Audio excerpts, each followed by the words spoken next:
Top Med Talk. Monty Mython here. As we prepare to move into the next phase of the COVID crisis, we're going to be widening our focus here on Top Med Talk. We will continue to deliver COVID-specific programs, but we all have a huge additional responsibility as we try to reboot normal services. So although this piece is not directly related to COVID-19, we believe it's information that is crucial to the bigger task of rebuilding the healthcare system as we learn to adapt and live with this new virus. Thank you to our sponsors and to you, our listeners, for helping us to share this important information. Hello, I'm Desiree Chappell, and this is Top Med Talk. We are here in Orlando, Florida for Anesthesiology 2019, the annual meeting of the American Society of Anesthesiologists. Now, with over 14,000 delegates, this is the largest meeting of anesthesiologists and anesthesia providers in the world. I'm joined today by my co-host and partner in crime yesterday and today, Saul Aronson. Emphasis on crime, right? This is criminal. I know. Don't tell Monty I called you that, because that's usually what I call it. We're Saul. Thank you so much for joining me in Top Med Talk here at ASA. Always my pleasure. Top Med Talk is here for our third year. Going to switch gears a little bit, and we've had the opportunity to learn about a foundation called Lifebox from the founder and a trustee for Lifebox, Alex Hannenberg. How are you, sir? I'm great. Delighted to be with you. Thank you so much for joining us on Top Med Talk. That's My good. pleasure. So, Alex, you're not only involved with Lifebox, which is what we're going to deep dive on here in just a moment, but you're also a past president of the ASA. That's correct. I was president in 2010. Well, okay. Well, tell us about what is Lifebox? So Lifebox is a global not-for-profit foundation. I usually think of it as kind of the implementation engine for the WHO Safe Surgery Saves Lives campaign, which was launched in about 2007 or so. That event itself quite remarkable because the World Health Organization and kind of the global health community up until that moment had been singularly focused on communicable diseases, HIV, tuberculosis, malaria, and so forth. And I think by the time that campaign was launched, people were beginning to wake up to the fact that more people were dying avoidably from unsafe surgery than from those three communicable diseases combined. So it was a watershed moment that the WHO engaged in surgical care. The project was led by Atul Gawande, a professor of surgery at Harvard and prolific author and general whiz kid. He's the only one I know who's both a Rhodes Scholar and a MacArthur Genius award. So just a general overachiever. And I think so that was a process of bringing together people from many disciplines, from many corners of the world, to identify the priorities in improving outcomes from surgical care. And at the time, a relatively limited data set told us that the rate of mortality, particularly in West Africa, was 100, maybe even 1,000 times greater than it was in our community. And so what are the priorities to address that, recognizing the resource constraints? So as you can imagine, 125 delegates to this from all over the world, nurses, surgeons, anesthesia providers, had many different ideas. And it was distilled to a list of 10 items. And so what do you do with those 10 items to put them into action? And what happened was it was translated into the WHO Safe Surgery checklist. And we have used that checklist pretty much as a roadmap to identify the opportunities where Lifebox needs to be working to improve care. But the implementation and delivery of that to operating rooms around the world was something that needed a dedicated focus. And I remember the afternoon I got a text message from Dr. Kawande. That's cool, by the way. Right. Yeah, I thought so too, and you'll appreciate it. The text message was something like, could you spare 10 or 15 minutes to sit down and talk about what to do about safe surgery and implementation of it? And I'm going, yeah, I could probably find it. Let me think about it. Right. And my people talk to your people. Right. So we sat down actually in his kitchen for 2.5 hours. One of the consequences was we decided to charter a U.S.-based foundation. There was a U.K. foundation starting to take shape, but given the scale and particularly the philanthropic culture in the U.S., it seemed like we really needed to have a presence here. So he and I and a couple of others were the founding trustees of Lifebox in the U.S. And the reason I got interested in it in the first place was as I was coming up the ASA leadership ladder, anesthesia organizations around the world appreciated what a central driver of unsafe surgery, unsafe anesthesia was. And it made for the perfect philanthropic focus for anesthesiologists. And I kind of made it my business on my way to the ASA presidency to see that the ASA was engaged and supportive, and it felt a little bit like catching up with the Brits, who were kind of in on the ground floor. But and I'm not generally a competitive person, but I said, but I said there is no excuse for the world's largest anesthesiology organization. ASA is roughly 10 times the size of the Association of Anesthetists of Great Britain. And for us not to be carrying our share of this, and the presence of Lifebox here and so forth as kind of ASA's charity is a result of that. Well, let's introduce Kris. Okay. Yeah, no problem. Kris Torgeson. Hi, how are you doing? I'm fine, thank you. Thanks for having us. Thank you so much for coming on. So tell us a little bit about yourself before you dive in here. Sure. So I'm CEO of Lifebox. I joined about 3 years ago. My background, I'm not an anesthesiologist. I don't come from a clinical background, but I worked in humanitarian medicine, primarily with Doctors Without Borders, Médecins Sans Frontières, for about 15 years, which gave me the opportunity to see, unfortunately, many healthcare systems that really didn't have the means to be able to address key areas of care. And one of the big gaps that I absolutely saw in many of the places, whether it's a war zone, a natural disaster, or a health system under stress, through my work with MSF, was surgery and anesthesia. You very much recognize right away that is considered a luxury in many places in the world. So that if you have something that we would never even think twice about, if a child falls out of a tree and breaks an arm, they get, at least have an x-ray and get it set and properly have surgery if necessary. That doesn't happen most places. If a child is burned, if you need an emergency C-section, those kinds of things that are pretty much never taken for granted, because there's still surgical interventions and no one wants to see them happen anywhere in the world. But in most of the places where I worked previously, they were absolutely considered a luxury. So the statistic that there are 5 billion people around the world who don't have access to safe surgery or anesthesia care is a shocking one, but one that, from my background, I saw in reality. So when I had the opportunity to discuss with Lifebox and to learn more about Lifebox's work and then join the team, I was absolutely taken with it, because what I found was, first of all, a way to address a global health problem that didn't have enough actors really focusing on. The model for, I think, addressing gaps in global surgery has actually been going to do and filling gaps, which is really important, and doing surgical mission trips and doing specialist reconstructive, or sending humanitarians in like MSF.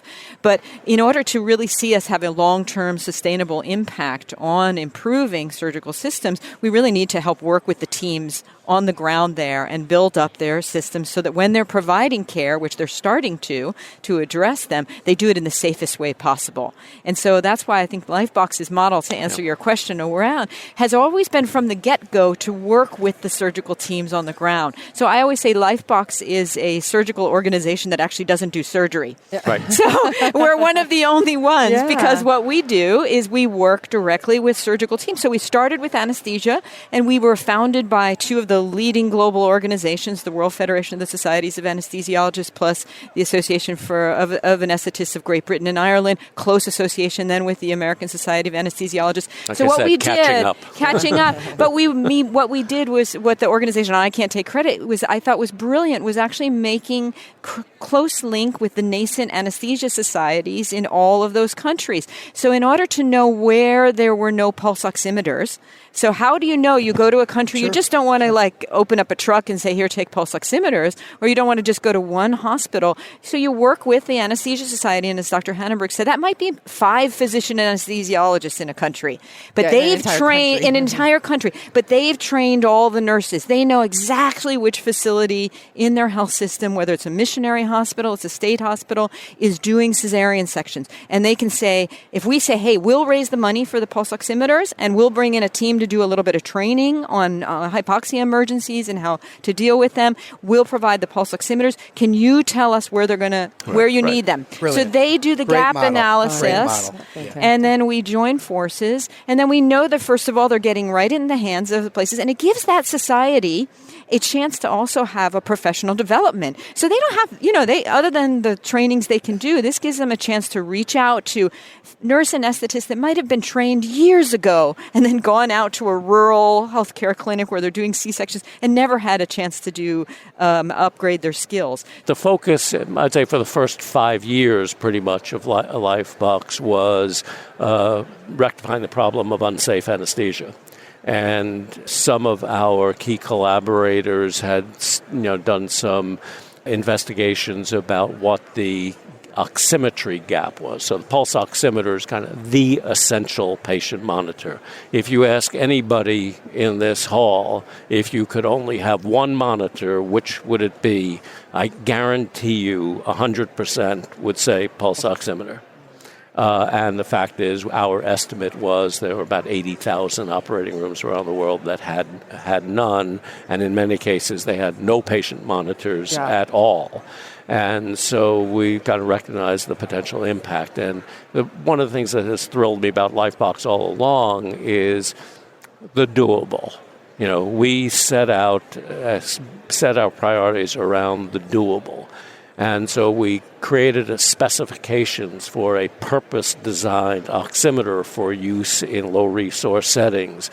No air conditioning, no heating, very unreliable electricity, either the absence of electricity or surging electrical power, and specified it, had prototypes, and designed it so that it could be purchased for $250, which at the time was about 20% of the cost of a commercially available oximeter. And since sourcing that, and almost entirely from donations, many from here, we have delivered 22,000 oximeters around the world in 122 countries.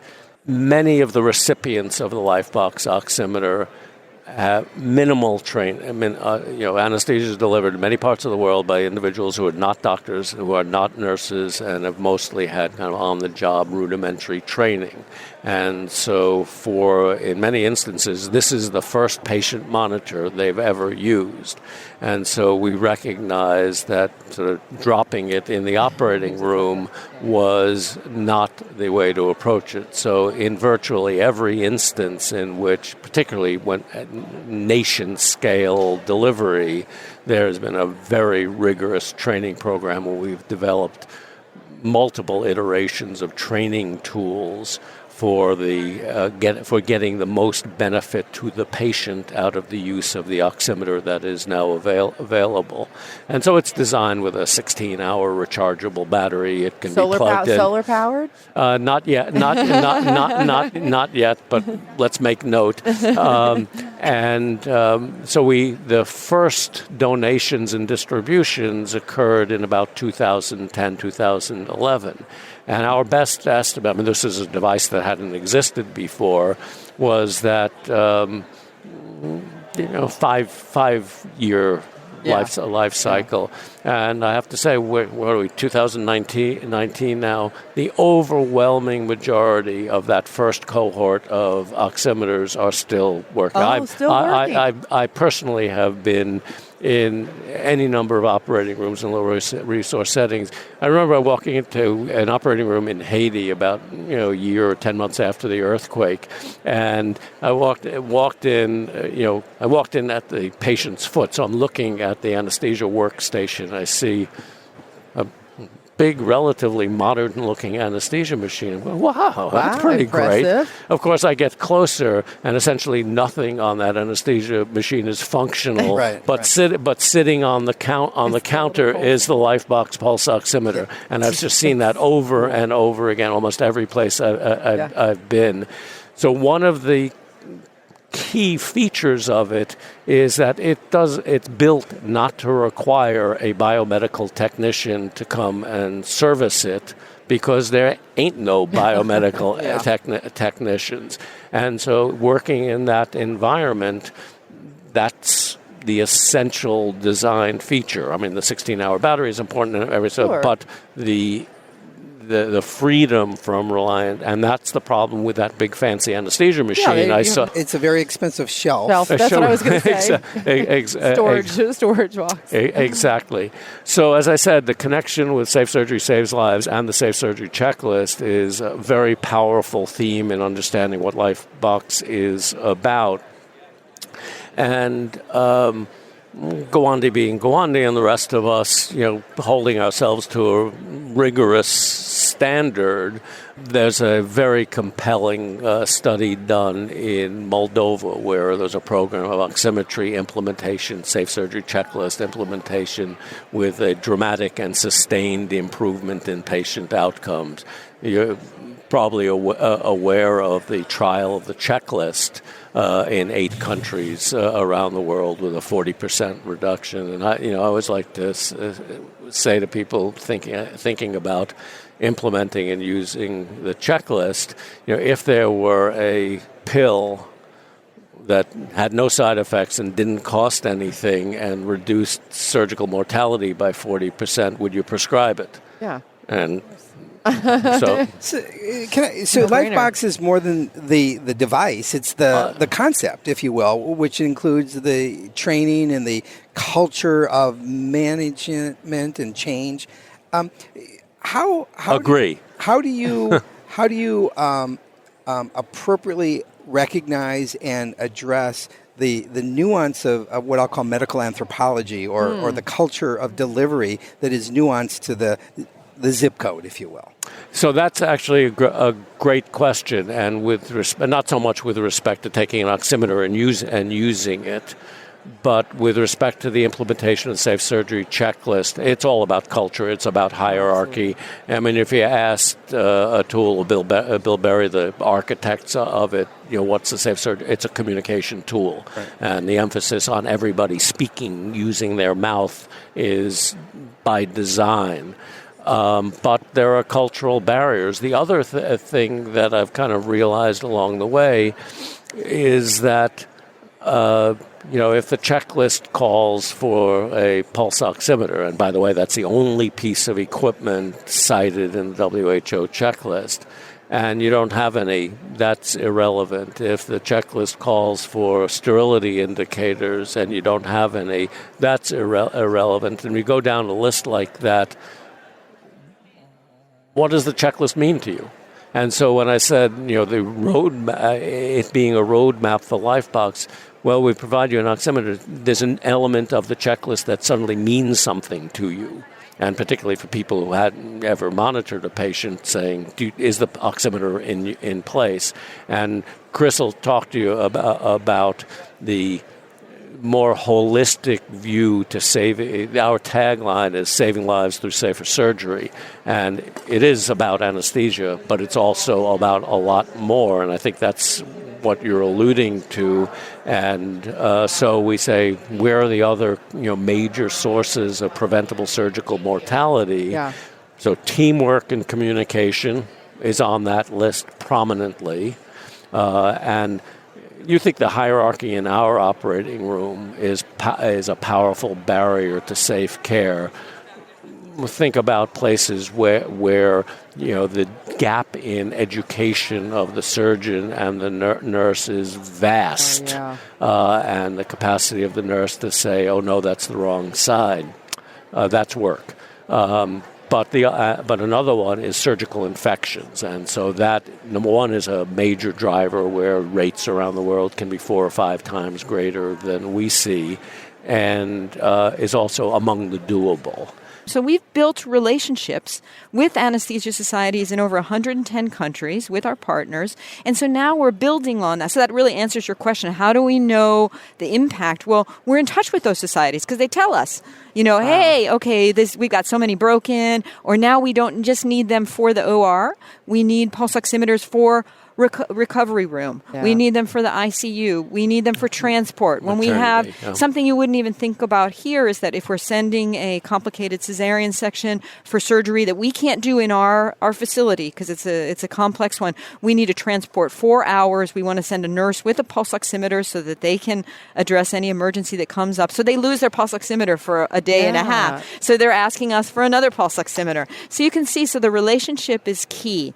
And then through the relationships, we've also learned about some of the other gaps in surgical safety. And so it's all about teamwork and how we can work. So as the anesthesiologists say, well, it's fine if I do it, but we really need the surgeons. And then we really need the OR nurses. And we need the instrument techs. And we need our hospital manager. So Lifebox has really started to expand our programs now. Core of our work is safe anesthesia, but we're now expanding to 2 other areas, as Dr. Hannenberg mentioned, of what we see that can really help to address the greatest causes of mortality and morbidity related to surgery, which are surgical infection rates, which here is a big issue, and then teamwork. So if we can really focus on improving teamwork and communication, and it's the core of the checklist, we know we're going to have an impact. And surgical infection, again, using a checklist-based, team-centered approach that's really a gap analysis in some ways, of identifying some of the key gaps in compliance with evidence-based practices for preventing infection, such as antibiotic timing, swab count, all those things. We can help them do instead of them just saying, hey, we have this problem, we don't know how to address it, let's wash our hands more. And we say, okay, let's take data for 1 month on hand washing, on swab count. And teaching them. Absolutely. The exactly. Gaps in knowledge and training around degunking surgical instruments is stunning.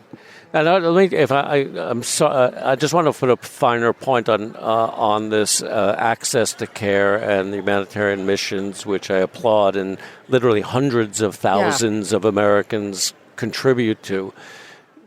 We have a crisis in the access to surgical care, and we have a superimposed crisis in the safety of surgical care. So 5 billion people lack access, 7 million die or are disabled mostly by preventable causes. So think about for a minute, if you close the gap in access and have 5 billion more operations, each one with a mortality rate 10 or 100 times greater than it should be.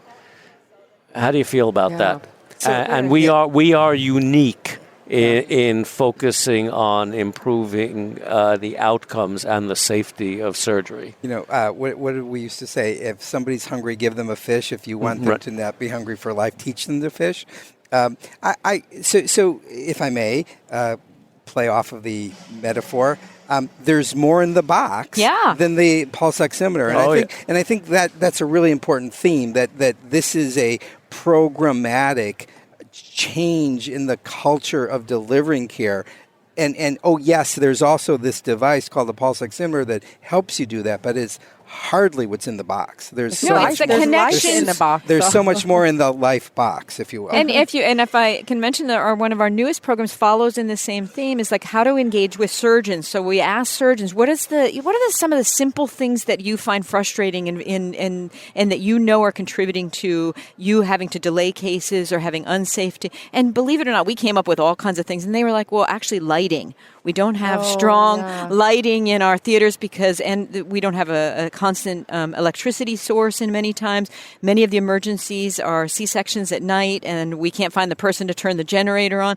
And the headlights, the surgical headlights in most high-income countries are in the many thousands of dollars and are not accessible to them. So they usually make do with camping or bicycle lights, which are great. Or cell phone. Or holding a cell phone, field. which when you have one OR nurse, having them hold the light, the cell phone is not the best use of a manpower or woman power. And so we've actually then listened to them. We put together specifications for a purpose-adapted surgical headlight. Lifelight. We are calling the Lifelight actually. So, and we'll be hopefully announcing it. And it's going to be yellow like the oximeter. Yeah, and so it's exactly as you're saying. It's not just a tool that's essential to their work, so they can really focus. It'll be high intensity light for deep cavity work. It will be long-lasting battery light for them to wear in high heat, etc. It won't be perfect, and it'll be a low cost that we can either donate or raise funds but the same thing, we hope it also engages the surgeon. So if you're going to, if we're going to like work with the surgical society, we're going to say, can we do a checklist implementation strategies? Can we have the surgeons the surgeons when they turn on their headlight, will they start to say, okay, let's do the timeout and let's do that's cool. We're thinking of different ways to do that. So as you described it beautifully, it's not just the tool. So we say we do tools, we do training, and we do partnerships, and those three work together to really help improve systems. I've always loved the theme of connecting. It's to me intuitive, but not necessarily to everybody. But perioperative medicine is population health, and this speaks to it at a early part of the curve. I just can't help but think of the theme today. Yes. An hour ago we talked to somebody about augmented intelligence and how that will influence. So, the Gaussian distribution of gap is real, and it scales from literally one end to the other.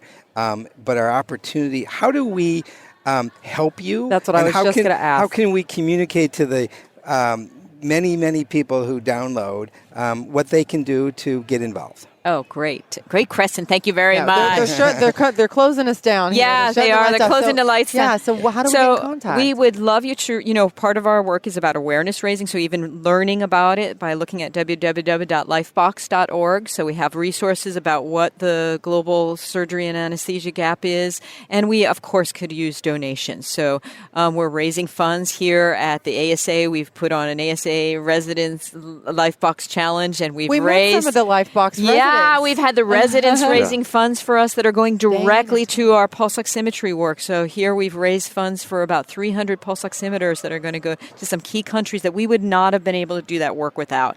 So we could really use financial support. We also are interested in people who are interested in volunteering with us, who are interested in that type of quality improvement work, want to work with the systems, possibly do training. More and more we're doing training of trainers types of workshops. So we really are interested in people also with language skills, etc. So if you go to our website, send an email. We're a small team of only about 12 people, but lots of force implementers, force enablers by having many people around the world. And the website again is? www.lifebox.org.